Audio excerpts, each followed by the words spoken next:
Good morning, ladies and gentlemen. I think it's still morning. We are going to get started. Thank you all for coming. We're delighted that you're here. We had one school from Cleveland that is not able to join us. That was the Martin Luther King Jr. School, their career campus, and I hope nothing happened on their trip. But maybe they'll arrive, and if so, they'll fill up those back seats. But those of you who are here in person and those of you who are on the video conference, you are in for a special treat today because you have the opportunity to have a discussion and raise some questions with a member of the Pro Football Hall of Fame. Now, that doesn't happen every day, that you get to be upfront and personal with somebody who has achieved that level of success in football. Of course, he's going to talk about football, I'm sure, but he's also going to talk to you about achieving your goals and your dreams in whatever field you want to achieve your goals in. It may not be football for everybody, but whatever it is, I'm sure that Mr. Brown's wisdom and his experiences will help you think about how you're going to achieve your own goals in life. That's what this program is all about. And we hope not only that you have a good time today, you have a lot of fun, you get to see the Hall of Fame and learn about the great players that have played this game. But hopefully when this is all over, you'll say, you know, I learned something today that I think is going to make a difference in my life. That's why Mr. Brown came all the way from California to be with us in the snow to talk about that. Now let me tell you a little bit about Willie Brown. He grew up in Mississippi, right down the road from Mr. Fisher's family, maybe, because he also is from Mississippi. Willie grew up in Yazoo City, Mississippi, a little small town. He'll tell you about what life was like in that little small town back then. But when he was your age and he was in high school, he began to think, as I'm sure many of you are, about his future, about what he would like to do. He was a talented student and he was a talented athlete. He excelled at track and in basketball and, of course, in football. But he knew how important an education was, and his family encouraged him to go on and get his college education, so he enrolled in Grambling University in Louisiana. He continued to be an excellent student, and he continued to be an excellent athlete. In sports, he was a starter on the football team all 4 years. And in academics, he was president of his class. After that great college career, good student, good athlete, he wanted to continue to pursue his dream to play professional football, but none of the pro teams drafted him. And that might be surprising because he was an excellent athlete, excellent student, president of his class, all those good things. But part of what we want to remember in this celebration of Black History Week was back at that time in our country, oftentimes a African American from a predominantly black college or university was not given the opportunity to compete in pro football. Now that's all changed today. Students that graduate get big contracts and opportunities today that were not available to Willie, and he's one of the people that made that possible. He's one of the people that changed that so that people your age and people graduating from college today have a much, much better opportunity than they had in Willie's time. Now, he wasn't drafted, and he could have decided to give up on his dream, but he didn't. He said, I'm still going to be a professional football player. Even if they didn't draft me, I'll do it the hard way. I'll go in there and I'll be an undrafted free agent, and I'll make a team. So his first attempt was with the Houston Oilers. And as it happened, that same year when he joined the Houston Oilers, before summer camp was over, he was cut from the team. Also surprising, knocked down the second time. And I'm sure he'll give you some information about why that happened. It had nothing to do with whether or not he was a good enough football player. It had everything to do with the fact that he was African American. But he didn't let that stop him either. He continued to pursue his dream.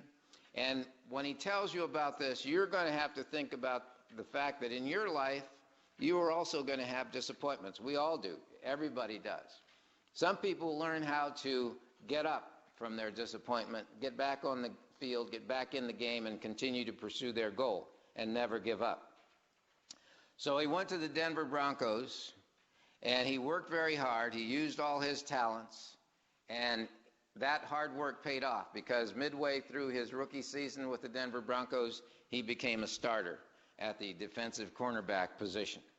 And in his second season with the Broncos, he set a pro football record because he intercepted 4 passes in the same game. It's only been done one other time in the history of pro football. That year, he also was good enough that he was named to the All-Star team in a game that was scheduled to be played in New Orleans, and he confronted some racism and some discrimination there, and he may tell you about how he dealt with that situation in New Orleans.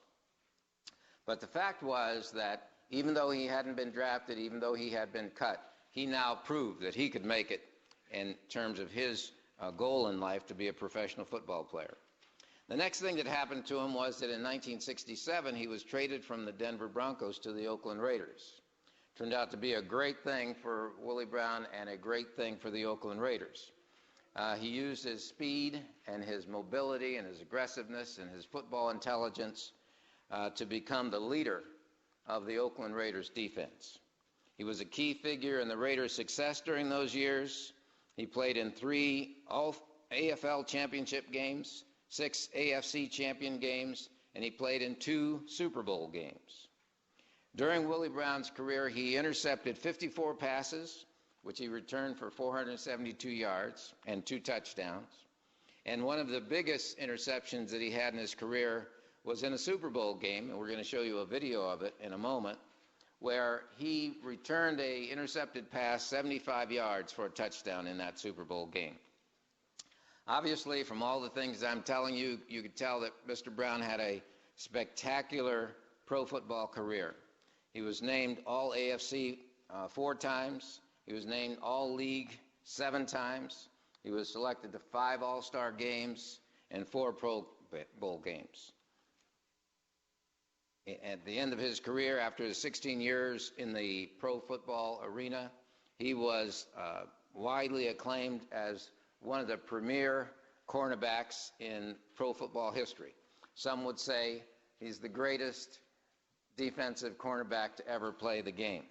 Now that's really pretty good when you consider how his career started out. Not being drafted, cut by the first team, traded by another team, experienced a lot of setbacks that many people would have given up, but he didn't give up. And so as a result of that, in 1984, he achieved the highest honor that a pro football player can achieve when he was enshrined into the Pro Football Hall of Fame right here in Canton, Ohio. Now, before I ask Willie to come up and make a few remarks, I'd like to show you that brief video of his playing days. Cornerback Willie Brown started his storied career with the New England Patriots. He intercepted an NFL record 4 passes in a single game during his second season.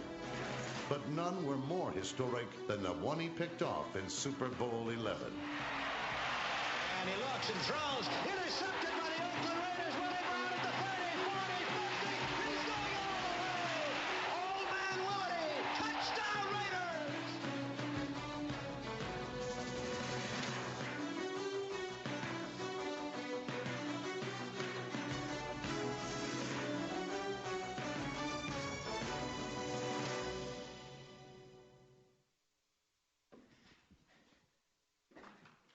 Yes. Now, that was one of his great highlights among many, many highlights that he had during his career. Now, before Willie comes to make a few remarks to you, I'd like him to know who's in the audience, both here in the live audience and in the teleconference audience. So as I call your school name, feel free to give a little shout. Let Mr. Brown know you're here. I believe we have some students here from Ginn Academy in Cleveland. All right.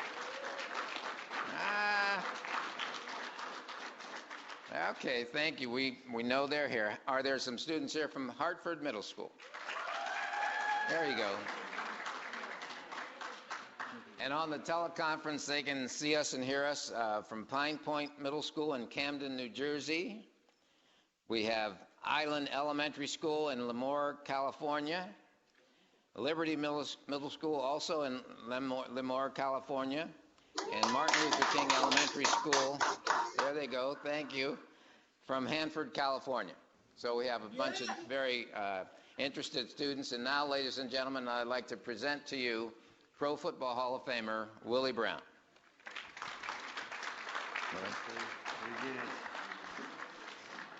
Good morning. Everybody's okay? Morning. All right. It's been a great experience for me for the last couple of days. I came back to Canton in spite of plane being canceled and weather powers. I got in, what's today, Thursday? Yeah, day Thursday. I left Tuesday coming back this way and got stuck in a couple of cities. Charlotte, got stuck at the airport there on the plane for 2 hours in San Francisco before we took off and get into Canton about 1 o'clock and it's snowing, cold. I'm saying, whoa boy, I don't know about this weather back here. But anyway, is there anyone wearing anything related to the Raiders? I got Raiders on it. Is there anybody? No. Shame on you. Young lady, come up here. Well, yeah, you come up here a minute. Let's see. Leave your jacket there. Okay, well, you close. Come on. Stand for a minute. I'm going to go over here with me, right over here. Okay. The Raiders are silver and black. The color is silver and black. She got silver and black in her hair. She got a scarf. She got a jacket. And she, look at her boots. Silver and black. That's pretty neat, huh? All right, for you, the way you dress today, here you go. I'm going to give you $1. Good. Thanks for dressing like that. Okay, very good. Now, all you guys from the Academy, that's pretty good. I thank you for coming and sharing, being part of this responsibility. You know, it wasn't easy for me. Don't think all of the great things that happened in my career, you know, it gets flowing right along. New Orleans Saints, Pittsburgh Steelers. Boy, I don't know. I don't know about you guys. But life wasn't easy for me growing up and doing certain things. It wasn't the way it seems, the way you see it on TV.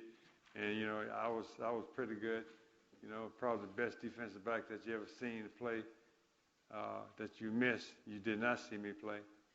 But you missed a great entertainment. You missed a great show. You heard of Deion Sanders? Okay, well, he's second or third behind me. Is Champ Bailey? Okay, you heard of him. Charles Woodson? I coached Charles. Namdi Asamoah, you heard of him? I coach all those guys. So that's why they're behind me. They're not as good as I was when I played. They're working their way up. But let me just take you back. In order to get where you want to get, you have to stay with me in your belief and understand what you want to do and how you want to do it, and then all the people that help you get there so you can do it. You guys play football over at the Academy? Okay, all right. Come on in, guys.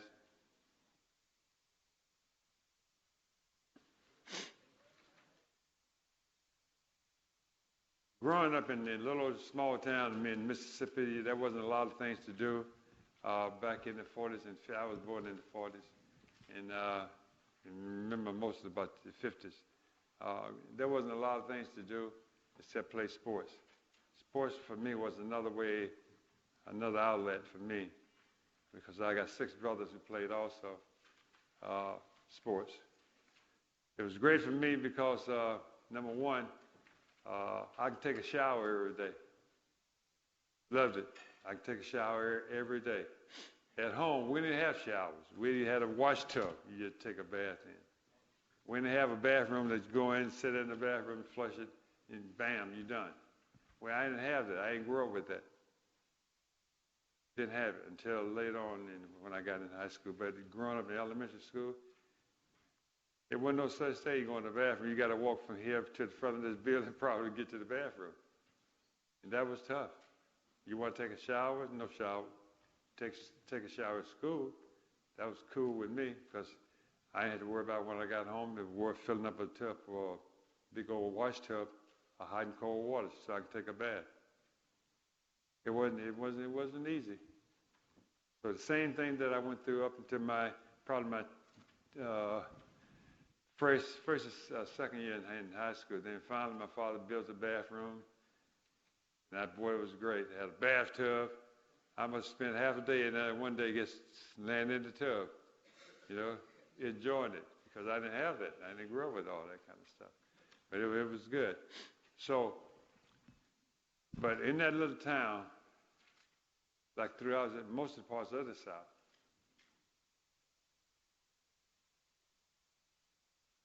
here's some water right here, right? This is water.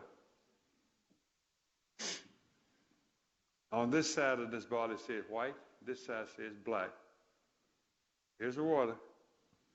You pour the water out, it's coming out the same, right? Except some go this way, some go that way, right? Right? So the black can drink on this side, but the white had to drink on this side. Same water, the water, in their ideas, white people during that time, in their idea, the water is different. It's different. I can't drink from that same water fountain because the water is different. I don't want to drink that black water. I'm not going to drink that black water. I don't want to drink that white water. Get where I'm coming from? Same water coming out of the ground, pumping the same way, going through the same faucet, going through the same outlet, but it's different to them. If black folks drink out of this side of the bottle, the water's not going to be any good anymore. They poison the water. And they got a sign posted right there on the water fountain, right on the wall, saying, this is for colored water, this is for black water, white folks' water. Black, white. Same water coming up out of the ground, shooting out, same water. You get sun and separate itself like this once you get to the top. That's the way it is. That's the way you believe. They thought that my color would tarnish the water. It wouldn't be water anymore. It wouldn't be good for you. You drink out of the same spigot as white folks. Walking down the street. I didn't have that problem, but during that time before me, you walking down the street and see a white lady coming by, or white people coming by, you got to get off the street and go around. You want to catch the city bus in the town? Not only gets in my little small town, but any place in the South, is that if you want to ride the city bus, you got to sit at the back of the bus. And hopefully they let you off at the right stop. That's why when I was growing up, I didn't ride the bus. Because I knew what was going on. I'd rather walk.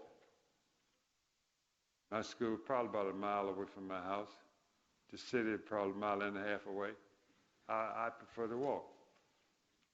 And I'll tell you a story a little bit about what happened when I was going to college, what happened during that time. But look, your parents, your grandparents, not your parents as much, but your grandparents, your great-grandparents, you just sit down and talk to them what happened in the South. Majority of them probably from the South anyway. Majority of your relatives in here somewhere, they probably from the South. Would be Mississippi, Alabama, Florida, parts of Louisiana, wherever. They could tell you stories after story after story, but don't let those stories get away. Talk to them before it's too late. Now's the time to do it. Now's the time to learn some history. I'm going to tell you another story. Back in the 50s, we were trying to put a rocket on the moon, right? Okay, we're trying to get the first rocket, first ship land on the moon. They had a gentleman by the name of Albert Black who lived in Los Angeles. He worked for this NASA. He worked for a company. They tried to get the right heat. You know, in order to get something off the ground, you have to have the right heat, create the right amount of heat so the rocket can take off. So Abbott, he was working for this company, so then he retired. So they was getting ready to try to send a person to the moon. But the person they hired to replace Abbott, he could not get the temperature right. The temperature was always too low. They didn't know how to get it up and make it right. So they went to Abbott, got Abbott, told Abbott, we need you to come back to work and show us how to get this temperature right at the steel company. So he did. He got it the right formula. Everything was cool. And then they told Abbott, Abbott, you just put the first man on the moon. Now Abbott Black, his last name, is Black. He's a black man. Now, would you read that in any kind of newspaper or any kind of book? You're not going to hear it. You never heard of it. You won't see it. You won't see all the contribution and the things that the black people have made to help us get where we are today. But you don't read about all those things. Growing up, when I was in school taking history, there wasn't a black person listed nowhere in the book. Nowhere. None. Doesn't exist. Black people, they had no contribute. They did not contribute anything to the better of this country. You know, and I fought myself growing up, not asking questions. Well, why? Why there's no black people? Why there's no black person listed in that book? You telling me in all their life, all the black people that's come through this way, through this country, did not make a contribution, did not do anything to help make this world a better place? I should ask those kind of questions, but I didn't, because I thought that's the way of life. That's the way it is. White folks, they did everything. They made this and they made that, and then we live by those things, and that's where we are. But no, we can learn more and more every day about the contribution that they made, that we made, and the sacrifice. You talk about sacrifice. Well, we went through some sacrifice now. Went through a lot of them in order to be who you are and where you are today. Think about it. Back of the bus, drinking out of this water fountain. You can't drink out of the water fountain. You want something to eat from a restaurant, you got to go around the back door. Go to the back of the door, and then we can give you some food. Pay for your food out the back of the door, but you can't come inside and eat. That's what I went through. That's what I seen my parents, grandparents went through. But take a stand. Believe in what you do. Believe in what you say, and prove that you can be a better person, and you help each other out. Let me ask you a question.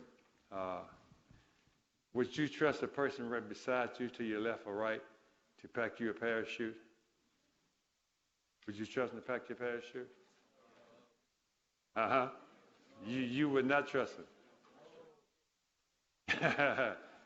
Well, you better, you guys need to, you girls need to try to change your ways and get to the point where you can trust them. You build a relationship. I know that I would trust my mom, my dad, my sister, and brothers to pack my parachute. But let's talk about another parachute. Parachute, to me, is not about just strapping something on your back. A parachute is a person who prepared you for life.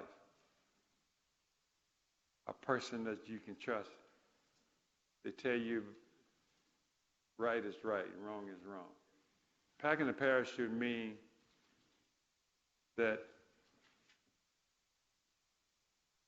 somebody helped you with your spiritual, emotion. Somebody helped you with your education. Somebody prepared you for your education. Somebody prepared you for life, teaching you life skills, choices, decisions, consequences. Choices. You guys have choices today. You can be whatever you want to be if you put forth the effort. Choices.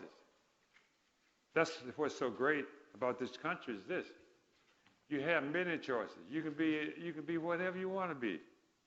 Choices. Then decision.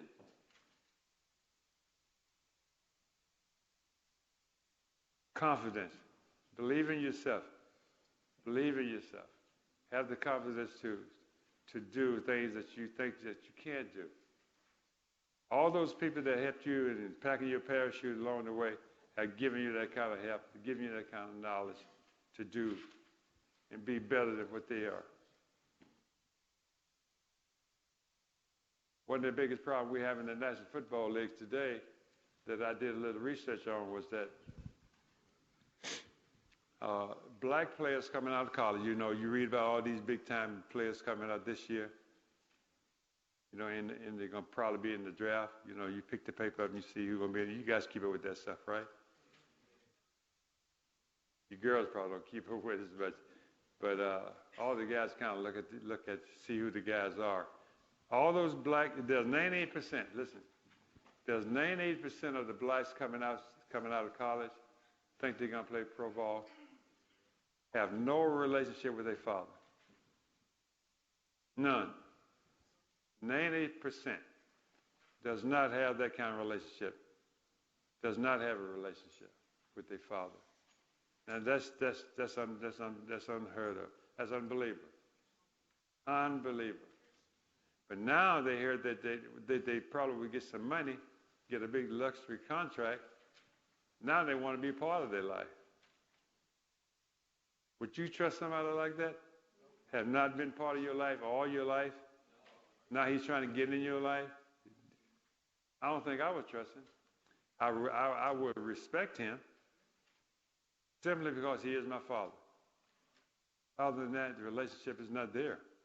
It's been your mom, it's been your sister, it's been your grandmother who have taken care of you, right? So, but that's one of the things that bothers me about the guys coming out of school today, is that they don't have no relationship with their father. Their father they had them, they left them, they left their mom, they left you with your mom, and they disappeared. Not right, ladies. It's not right, is it? So what do you do about it?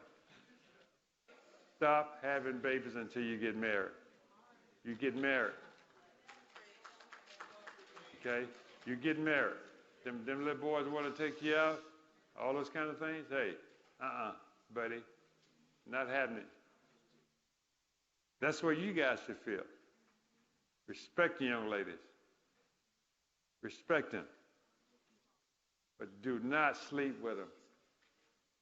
Get married, girls. Get married, and then you think about a family. Think about going to college. Get all those things out of the way before you think about getting married. And guys, you should respect that. How many times you guys be walking through a door? You walk through the door, open the door, and there's a person behind you. You just keep walking. No. When you're with a young lady, you learn this later. When you're with a young lady, respect her. Open the car door for her. Close the car door. Walk her home. Don't go pull up in front of the house. Honk, stop blowing. You got a date with her. Hey, come on, let's go. You don't do that. Knock on the door, and then you go in. I have 3 kids. I have 2 daughters and a son. And when the boy try to come see my daughter, I make him come in the house. Hey, buddy, check you out. You know, check them out. I understand where you're coming from. Respect. Respect the young ladies, guys. Respect your mom, your grandmother, your sisters and brothers. Be responsible. Respect goes a long way. And you agree. There's a lot of times you come to agreement on things. Sometimes you don't. But respect his idea. Respect his point of view. He may be dead wrong, or she may be dead wrong, but there are ways of straightening it out so you won't embarrass him. So you know what? He got an idea, you got an idea, his idea may be totally out of whack. But respect his idea. Don't hurt his feelings. You tell him, well, you know what? That's a pretty good idea. I think maybe so, but let's look at it this way. So you come to another agreement. So that's how you do certain things. But let me tell you this: life is challenging, very challenging every day. Every day is a challenge, guys. Stay away from drugs. Stay away from alcohol. Stay away from it. Don't be the guy. Have you heard that? Don't be the guy in the group, your academy. Don't be the guy that is raising all kind of heck around campus and doing all the wrong things. Don't be that guy. Don't be that lady that does things like that. Understand that, guys, there are people here that can help you. They're willing to help you. But you got to put forth some effort. They're not going to come to you a lot of times. They're not going to go to you. You go to them. You get the information you need from them. They're there to help you. They'll give it to you, but you got to put forth the effort in order to get there. I spent many days trying to be and do all the right things and work in order to be the very best. You work at it. Black history. There's so much black history, I have no idea. So you start picking up certain books and this happened, that happened, and when it happened, all those kind of things. But it's happened. You got to dig for the information a lot of times. But the main thing, guys, is this: take care of your responsibility. Listen to your mom, your dad, your grandmother, whoever. Listen to them. They're not going to tell you anything wrong. They're not going to tell you anything wrong. They're going to tell you the truth. They're going to tell you the truth because they want you to be better than they are. They want you to be successful. They want you to have a good life. They want you to have some good understanding of what's going on in their life, what took place in their life, their grandfather's life. How many of you people in here think they're going to college, would like to go to college? Go to college, get a degree. Yes, that's the big star right there. That's what it takes, guys. Let me tell you, your mindset should be on somebody college. It doesn't matter what college, as long as you go to college. If you want to go to Grambling, yeah, I can get you in Grambling. That's where I went to school. But think about it, because the two of you on equal basis, one got a high school degree, other one has a college degree. Who do you think they're going to hire? They're going to hire the person with the college degree. You can go to school, guys, in so many ways. Scholarship, academic scholarship, be one of the smartest kids in your class. They give you a scholarship to go to college. If your parents can't afford to send you, you can work your way through college. You can have a little job on campus. That job can pay for your tuition, pay for your room and board, pay for your books. Going on athletic scholarship is the same thing. When I went to Grambling University, let me tell you this. When I went to Grambling University, they gave me a full scholarship. Gave me a place to stay. All the meals I can eat. Had a laundry. I could take all my laundry and have them wash the laundry at the school laundry. And they gave me all my books. Boy, now, what more can you ask for? If they're going to give me all those kind of things, it's great. They helped me to get my education. They helped me finish college. They helped me to help others. That's why I love the Grambling. You love any school that you chooses. You know, you got to thank them for it. Love it, because they give you something that I couldn't afford. Couldn't even do it. Not when you got 6 brothers and 2 sisters. You think my parents could send me to college? I don't think so. But I had outlet. I played sports. That's what got me into college. That's what helped me. Packing parachute. People who helped me was my teachers, my high school coach, my father, my mom, of course. All those things happen in your life. All the things can happen in your life. But you got to trust somebody. You got to believe in somebody. You got to believe right is right and wrong is wrong. You got to have the enough gumption, as they call it, to tell your buddy, that is not right. Tell your friend, that is not right. You don't have to do that. You don't have to do that. So that's what it's all about, Black history. That's all about, learning what took place in my life and many other black players in their lives, about having opportunity. I always believe is this: when I was growing up, if they open the door for me, I'm going in. I can go in if they open the door. But you got to go through that door in order to get to what you want. It's not going to come out and get you. Put forth the effort. If your grades is not where it should be, something's wrong. What is wrong? Go back and take a look at the teacher. Talk to your teacher. Say, look, why I'm getting a B, I should be getting an A. Why am I getting a C and I should be getting a B? It's the amount of time and effort that you put into it. I wasn't the smartest kid in school, no. You having 3.5, 4.5, it took me 4 years to have a 4.5, a 3 point whatever. Add them all together, that's how I got my 4.5. I wasn't the smartest guy, believe me, but I knew what it would take in order for me to be and get what I wanted to get. I wanted to get my degree, go back to find me a little high school in Louisiana, coach football. That's all I wanted. Get married, have kids. That was my goal. Coaching high school, simply because of my coach. I had so much respect for my high school coach that I even wanted to walk like it, talk like it. That much respect. And then his wife. I would beat my high school coach, me and a couple other buddies. His wife would cook dinner. When we get through practicing on the football field, we'd beat my coach home. We'd be sitting eating dinner before he get home. He'd walk in the house and say, boy, what are y'all eating up all my groceries? Yeah, we did. I mean, then we all sat down, we ate and had fun and that kind of thing. It was great. But find a reason. Find a reason why you want to go to college. Find a reason why you want to finish high school. Find a reason why you're not going to use drugs. You're not going to smoke marijuana.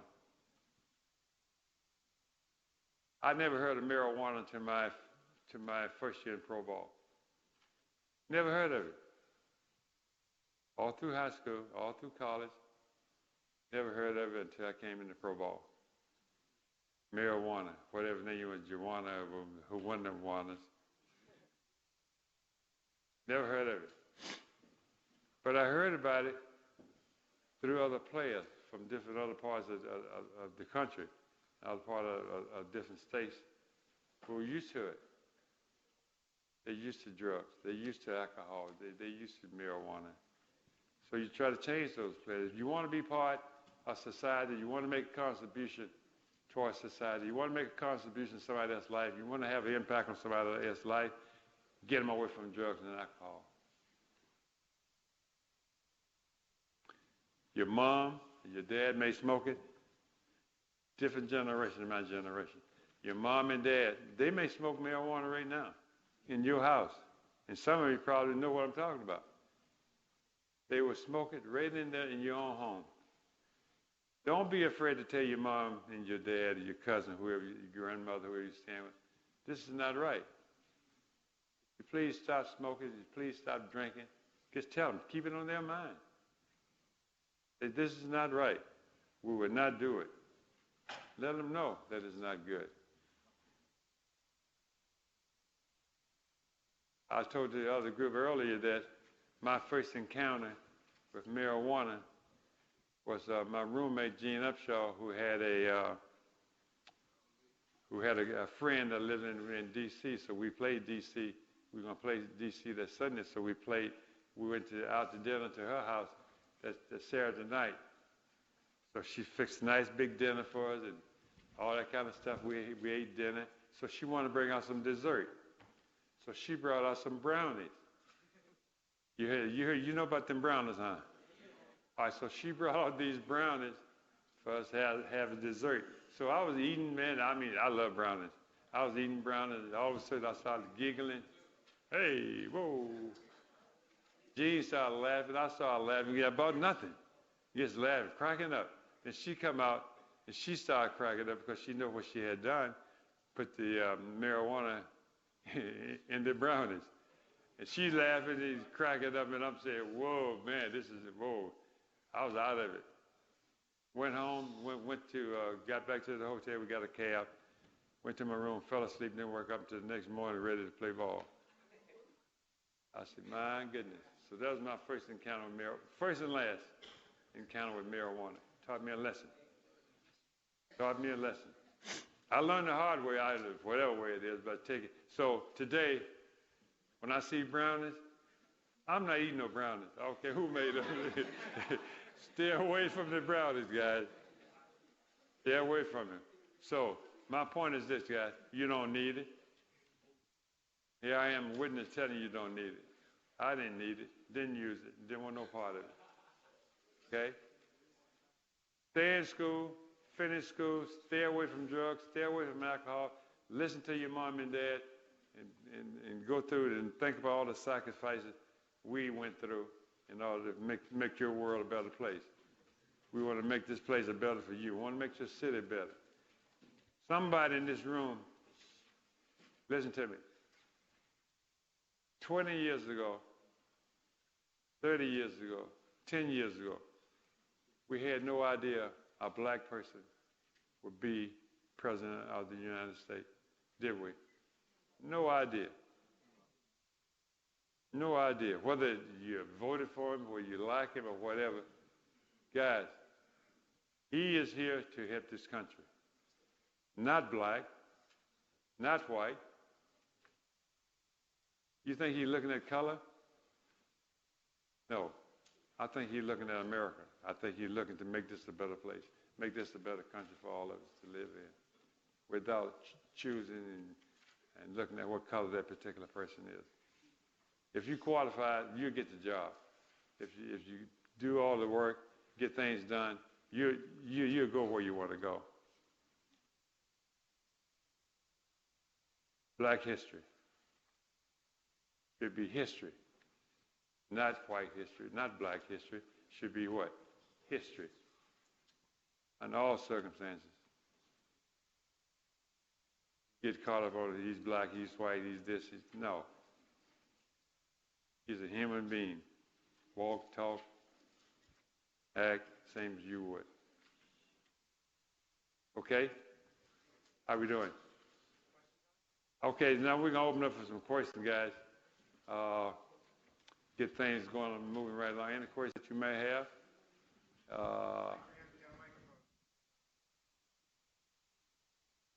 Okay, I got a question. Young lady on the end down there, stand up for a minute.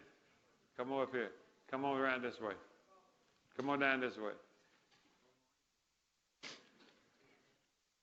Come on down this way. Come on down a little bit. What is your name? Shh, shh, shh. Come on around here. What is your name? Tamir. What grade are you in, Tamir? In the 7th grade. Can you tell me what college that I went to? College that I went to. Can you tell me where I grew up? Think about it. Yay, Mississippi, you get $1. Okay, thank you very much. All right. Yes, question.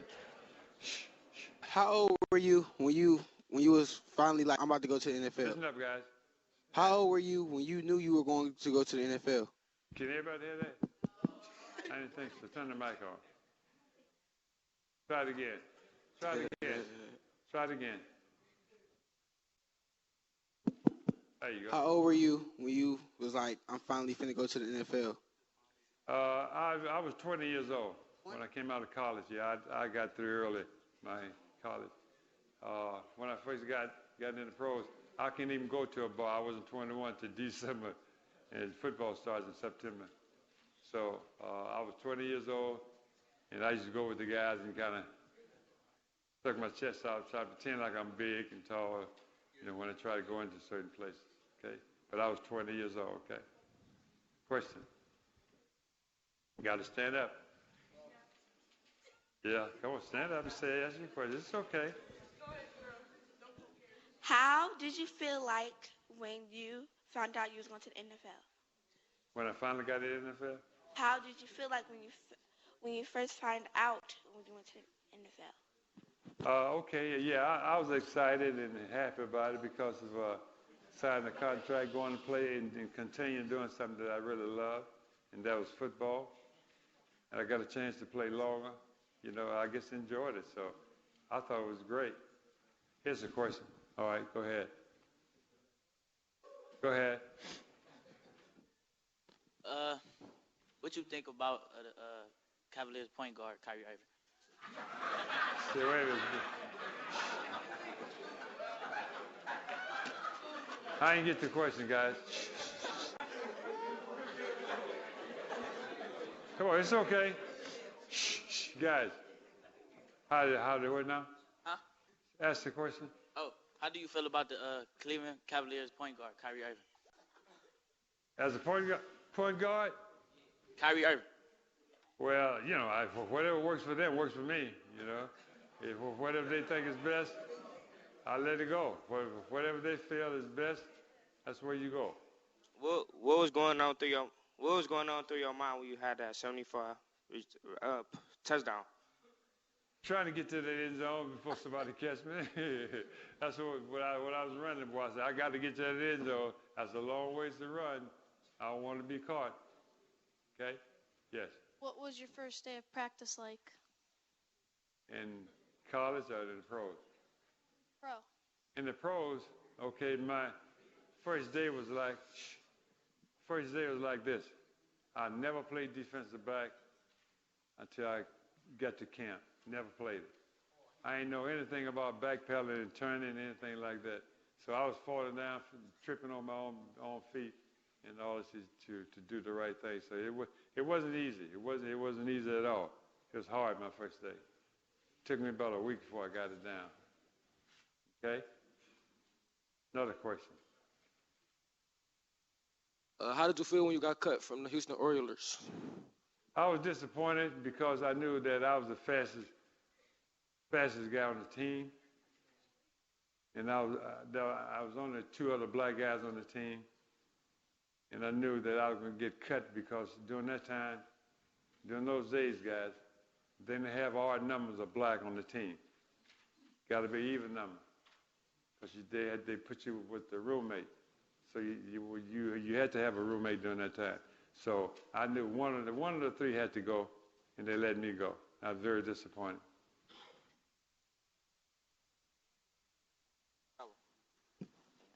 Who did y'all play when you first got your interception in the NFL? Who did what now? Who did you play when you first got your interception in the NFL? Who did I play? Who did we play? Team. The team that, who did we play? That other team? Yeah. Minnesota Vikings. I love Fran Tarkenton. 11 out of 11 because he threw it right to me. He's my favorite quarterback.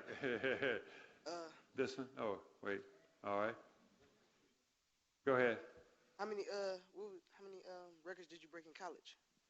I didn't break any records in college because I played defensive end and I played tight end, linebacker when I was in college. So I never really had a chance to break any record.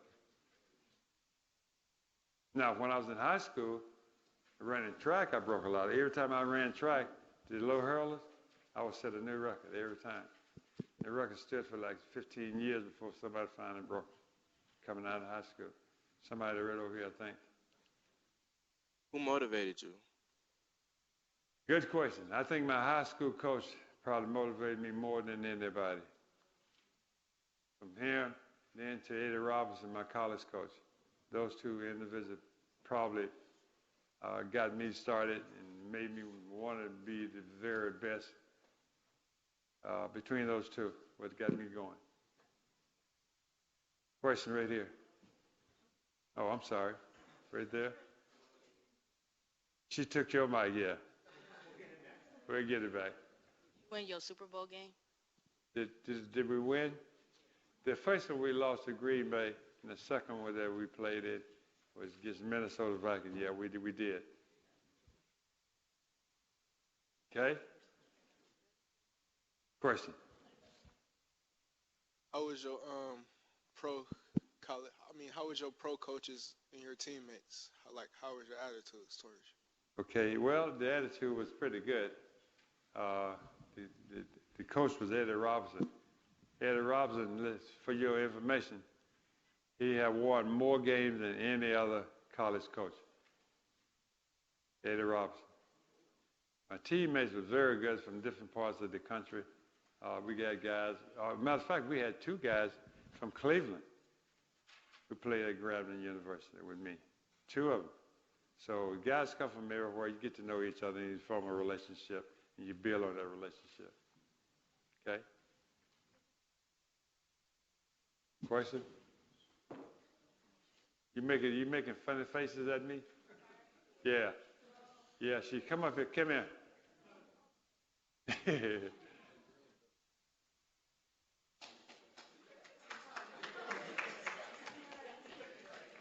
Hi. What is your name? What's your last name? Frazier. Okay. No. Well, for wearing your silver and black boots, you get $1. That's shoes. Okay. What is it? Come up here. Stand up here. Okay. What school did I go to attend? What is it? Grambling College. All right, you get $1. She remembers. Pretty good. All right. Okay, here we go. Question. Was football the only sport you wanted to play professionally? Say again? Was football the only sport you wanted to play professionally? I didn't hear it. Oh, was football only in professional rank? Yeah, I couldn't play. I wasn't about to play basketball. No, I couldn't handle it. And track, they didn't have professional, track during that time. But no, I definitely wasn't good enough to play in the pros when it comes to basketball. The players are too tall and they're faster and they work at it all day, and I didn't do it. Yes. How valuable is your ring? Well, I have two. This is the Super Bowl one. This is the Hall of Fame. One probably 30,000. This is probably 20,000, probably. So I walk like this. I got gray and black on. Huh? I got gray and black on. No. Gray and black. Yeah. All right. Okay. All right. Go ahead. Yeah. Let's see. All right. Come on. You get $1.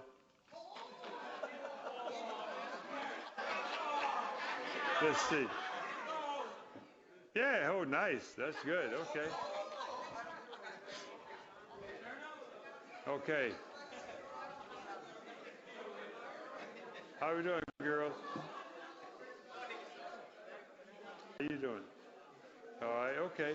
All right. Other question? Okay. I got a question. This is for class of 2011 Hall of Fame guys. 2011 Hall of Fame cards. Okay, I got a question. What was my number in the pros? My number. Guys, don't yell it out. I'm pointing somebody out. Let's go right here. Yeah, what was my number?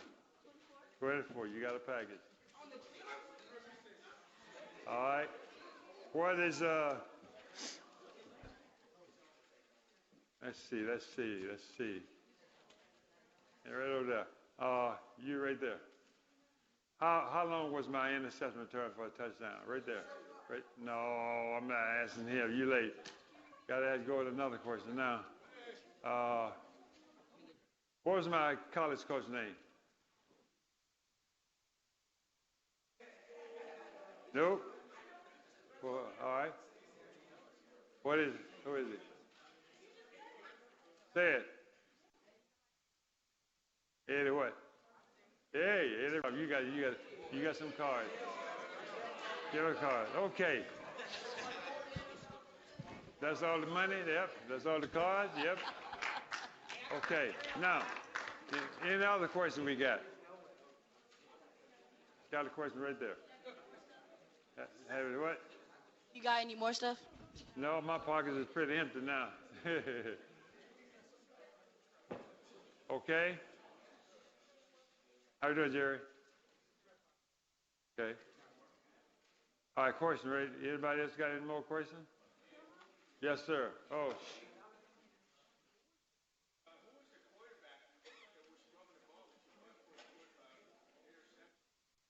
Fran Tarkenton. In the Super Bowl? In the Super Bowl?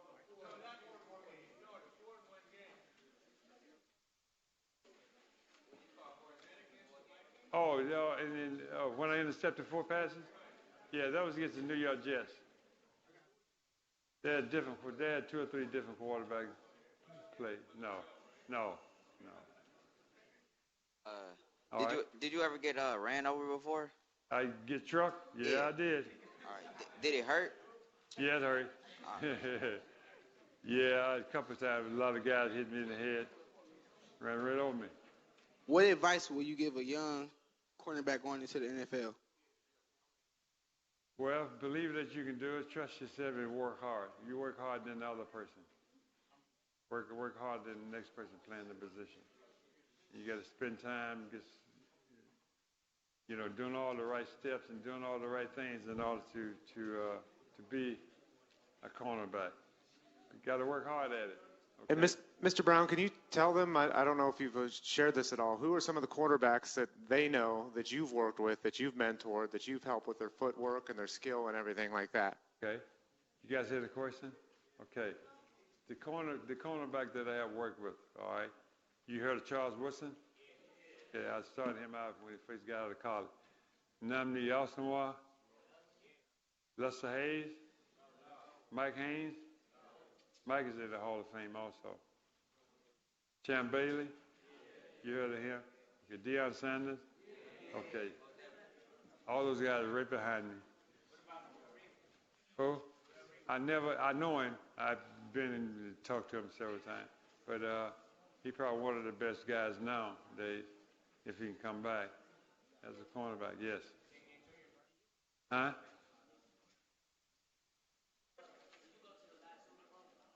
Yes, I was there in New Orleans. I didn't go to the game. I went down and did some things for them the week of the Super Bowl.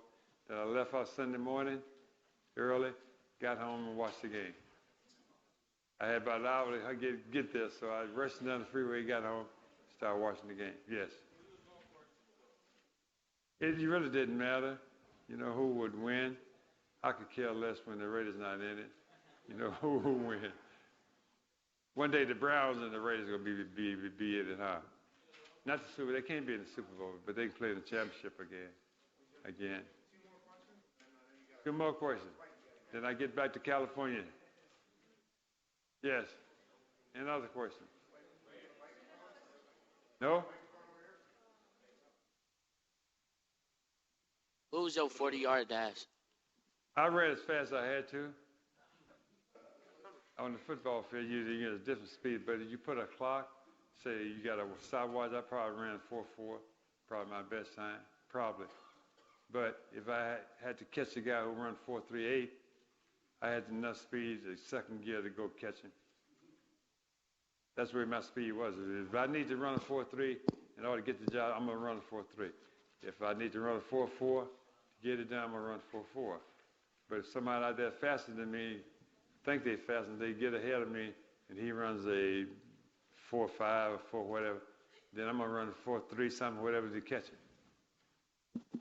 Okay? All right. What were some of the quarterbacks that you intercepted?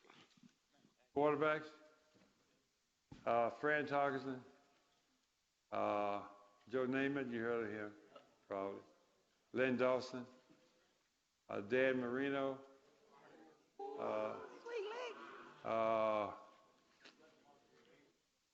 Who else? Those kind of guys. And all those guys pretty much in the Hall of Fame. I kind of picked them off. You know, you guys seen who all in the Hall of Fame? There's the list. Well, all those quarterbacks in there, Johnny Unitas. So all those guys in the Hall of Fame, I kind of got to them a little bit. Okay. And Mr. Brown, do you have any closing remarks you would like to share to close out the program? Okay. Well, again, guys, I thank you for coming. You know, spending your day with me out here. It's it's a good experience for me and a good experience for you to learn more and more about my lifestyle. And the Hall of Fame is get the opportunity to come to the Hall of Fame. I mean, that's something special. You think about it. There are so many kids in the world would love to have this opportunity to be here, to visit the Hall of Fame, to have this moment that they can say it and tell their kids, their grandkids, yeah. Willie Brown talked to us a long time ago about the Hall of Fame, so I had the opportunity to go and be there with it. Remember this also. Go to college, guys. Get your college degree and be the best that you can be. When you think you can't do something, there's a challenge in the way, try again. You keep trying, you fall down, pick yourself up. You can fall down 10 times, pick yourself back up. Whatever you do, pick yourself up.